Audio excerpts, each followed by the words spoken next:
Salut à toutes et à tous et bienvenue pour ce nouveau compte-rendu de Vide-Grenier. Ça y est, c'est le printemps, c'est parti. Chose promis, chose due, voici donc mon compte-rendu non pas de 1, non pas de 2, mais bien de 3 Vide-Greniers. Le printemps arrive en force, la saison des Vide-Greniers, les vrais, est également au rendez-vous. Allez, sans perdre davantage de temps, c'est parti pour le Day One. On commence donc avec cette prise fantastique, à un stand où le vendeur cherchait à se séparer de sa collection de disques. Des Beatles à Black Sabbath, en passant par Bowie, on pouvait y trouver de nombreuses références à tous les prix. Pour ma part, mon choix s'est arrêté sur ces deux disques. Le Ray Charles, véritable condensé survolté et virevoltant du génie musicien, ça groove, ça envoie dans tous les sens, c'est exactement ce que je cherchais. À côté d'un Louis Prima ou d'un Nina Simone, le disque ne fait pas pâle figure. Ensuite, cette bande originale, magnifique, des parapluies de Cherbourg, véritable pépite avant-gardiste de Legrand et demi, dont je possédais déjà les Demoiselles de Rochefort. Autant vous dire qu'il s'agit là de deux précieuses bandes originales en version intégrale. Les deux disques sont dans un état impeccable, respectivement à 2 et 3 euros. J'ai choisi de ne pas en prendre plus à ce stand pour la simple et bonne raison que les prix, bien que raisonnables pour les collectionneurs, décollaient sur d'autres disques que je convoitais, et puis c'était au début de Vide-Grenier, donc j'ai préféré me limiter et garder mon budget pour la suite. Plus loin, pour 50 centimes, l'album de Wham avec Careless Whisper et Wake Me Up Before You Go Go. Bam, ça rentre cash dans la discothèque. À mi-chemin, me voilà en train de tomber sur ce Nat King Cole, dont la particularité hispanique en fait toute l'originalité. Un véritable disque de mariachi, mon premier dans le style, mais difficilement négocié à 3 euros. Continuant mon chemin, je tombe sur un vieux bac poussiéreux où le vendeur m'annonce le disque à 20 centimes d'euros. Évidemment, à ce prix-là, je ne pouvais pas laisser filer ces deux compilations. Ce best-of disco brillant et résolument orienté Giorgio Moroder Productions, on y retrouve cette curiosité.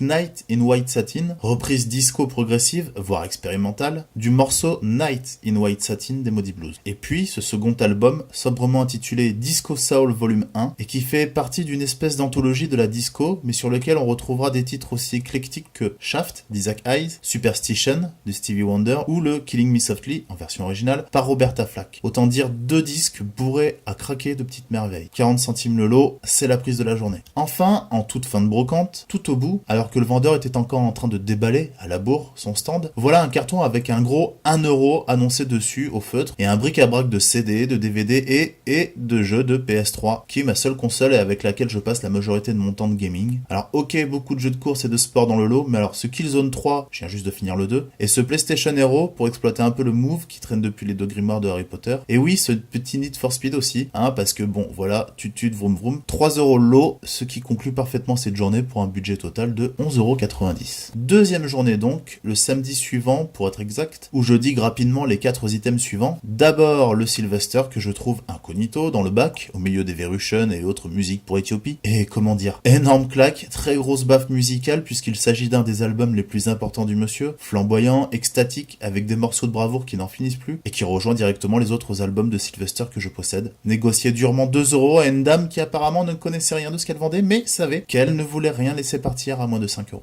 Plus loin, l'autre disque de la journée, pour 1 €, ce Rhoda Scott, que je ne possédais pas et qui rejoint donc sa longue discographie. Et c'est toujours un régal d'écouter un Rhoda Scott avec quelques folies improvisées étendues entre free jazz, funk, fusion. Et puis ce The Party de Black Edwards en DVD, que j'ai longuement hésité à ramener à la maison, non pas pour la qualité intrinsèque du film, qui est excellent bien sûr au demeurant, et qui reste un classique, mais pour son prix, 2 €. J'achète rarement, même quasiment jamais, de DVD à ce prix-là. Mais j'avais très envie de le revoir dans de bonnes conditions, et celui-ci était encore emballé, neuf donc, alors je me suis laissé tenter. Et puis pour finir, cette deuxième journée, je voulais vous montrer cette superbe voiture vintage bleue et bien détaillée, au plastique très 60s, limite cadeau bonux, sur laquelle j'ai flashé avec mon fils dans les bras, et pour tout vous dire, à 5 €, j'ai trouvé que c'était plutôt une bonne affaire. Ma femme, en bonne fan d'Harry Potter qu'elle est, a tout de suite remarqué le nom évocateur sur la plaque d'immatriculation. Ni une ni deux, on retourne la voiture pour trouver enfin la confirmation qu'il s'agit bel et bien de la voiture de Ron Weasley. Total de la journée, 10 € tout rond. Dernière journée de cette ouverture de saison avec ce lot de 6 disques pour commencer, négocié à 5 € le lot, dans lequel on retrouve en vrac ABBA, Sade, l'album My Name is Caroline de Bohannon, incroyable, je suis très content de pouvoir rentrer cet album avec les autres Bohannon que je possède, la BO de Zabriskie Point et deux compilations, Hit Parade Vacances ainsi que Super Disco d'Or volume 2. Alors Super Disco d'Or, outre les curiosités comme Karen Cheryl, c'est surtout le deuxième volume d'une collection dont je possédais déjà le premier volet, digué il y a peu. Par contre, Hit Parade Vacances, dit comme ça peut faire rire, mais on n'y retrouve pas moins que les Who, The Cream, les Bee Gees, Procol Harum et son son White Shader of Pale, etc., etc. Et en enregistrement originaux, s'il vous plaît. Hit Parade Vacances fait partie de cette catégorie de compilation qui ne paye pas de mine visuellement, mais qui renferme toujours de véritables pépites de playlist. Et puis la BO de Zabriskie Point, que dire? Sinon qu'on y retrouve les Floyd et Grateful Dead, entre autres, et je me réjouis de faire entrer à nouveau une bande originale de cet acabit dans ma discographie. Voilà, c'est tout pour les disques. J'évoque rapidement ce Château dans le ciel, en édition anglo-saxon, multizone, avec la présence des sous-titres français, mais également de la piste audio française, pour 1€ de fuck, 1€, le Miyazaki, et puis cet autre lot, le Neo Publishing, avec les Cannibal Ferox et Meurtre dans la vallée des dinosaures, deux petites perles de l'italo-exploitation des années 70, gore à souhait, 50 centimes le DVD, la dame voulait à tout prix s'en séparer, je pense qu'elle était un peu écœurée par le Cannibal Ferox, enfin du moins sa jaquette ou son résumé, ce qui fait que le lot des deux Neo Publishing est à 1€. Total de la dernière journée, 7€. Voilà, c'est fini pour ce compte rendu des 3 premiers vide-greniers du printemps, avec un budget serré, moins de 30€ au total pour 3 vide-greniers, une quinzaine de disques, 4 DVD, 3 jeux de PS3 sans compter la voiture Harry Potter. On peut donc affirmer tranquillement que ce début de saison est très correct et augure du meilleur pour la suite. Même si l'avenir est imprévisible, surtout en matière de briques et de broc, et qu'en plus du mauvais temps est attendu pour ce week-end de Pâques, de par chez nous, rendez-vous donc au prochain compte rendu de vide-grenier pour savoir ce qu'il en aura été réellement. Et d'ici là, diguez bien les amis, et n'hésitez pas à partager vos trouvailles et autres découvertes. Je vous dis à bientôt et vous souhaite une joyeuse Pâques 2017.